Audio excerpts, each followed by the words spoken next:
So we got some like huge news in the NFL. And it actually makes me want to make a bet. So it was announced earlier today, kind of out of nowhere, that maybe is he the best offensive lineman in the league? And if he's not the best, he's one of them, certainly. He's in the conversation, for sure. He's in the conversation as All-pro. the best offensive lineman in the league. Tristan Wirfs, star left tackle of the Tampa Bay Buccaneers, is going to miss at least, and I don't know if this is confirmed yet, it hasn't been placed on the PUP list, but the expectation is Tristan Wirfs aggravated an injury he suffered last year during the season, underwent arthroscopic surgery on his knee. He's going to be out, it looks like, at least the first 4 games of the season for the Tampa Bay Buccaneers. This is a gigantic loss for Tampa.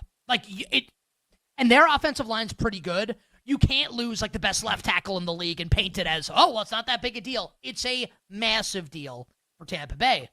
And then, Femi, you take a look at their schedule to open the season. And let's just assume for a second that Wirfs only misses the first 4 games of the year, and then he's back in week 5. Here's Tampa's first 4 games of the year. Like a super high leverage game on the road in Atlanta week 1, where if you wanted to make an upside case for Atlanta, you, Femi, me, Nick, you, the person watching or listening, I think their offense is going to be really good. I don't even think that's the upside case. I think that's the expectation, is that Atlanta's offense is going to be good.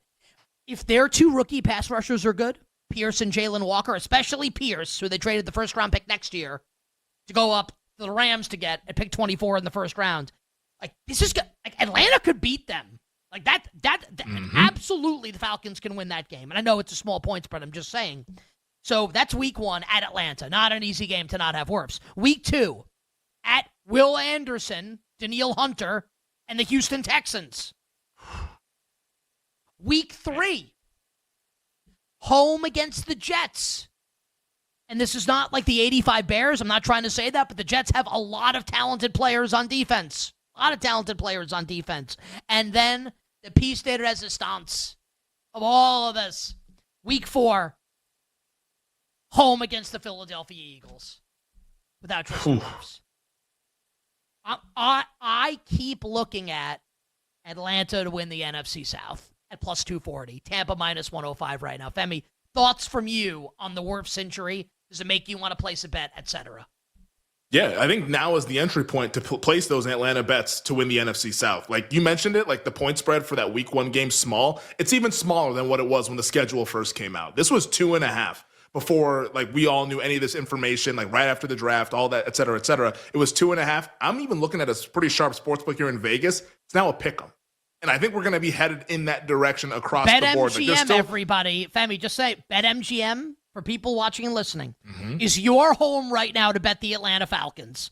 The number at BetMGM. This is why I bet them to People Sportsbook. 2.5 is the number at BetMGM. Oh, baby. For those interested. Oh, baby. It's the best number in the market. That's the best. Because I'm seeing 1s. I'm seeing 1.5. I see a pick. I see like this is going in the favor of the Atlanta Falcons to where it would not shock me whatsoever, like pending on how training camp goes, like health for the Falcons, that if Atlanta closes a small favorite at home. Like, I think these 2 teams are very close together, division game. Like, it's not out of the realm of possibility that the Falcons are the favorites. And if that's the case, and if Atlanta is a little like 51% to win the game, that gives them a leg up early on. Now, Tampa, of course, is going to get the game in Tampa where like the Falcons will have to go there and maybe they tie it up and they split the season series. But like they're now up against it. And with the schedule that Nick, that you just outlined, how is plus 240 not a bet to make right now? Because like I'm going to like Tampa quite a bit in that week 1 game. And if that's the case, if they win it, plus 240 is going to be like what, plus 120, plus 110 in that range or so the next day heading into week 2. Like I think it's a very easy bet to make and you're going to get value out of it in like just 2 months.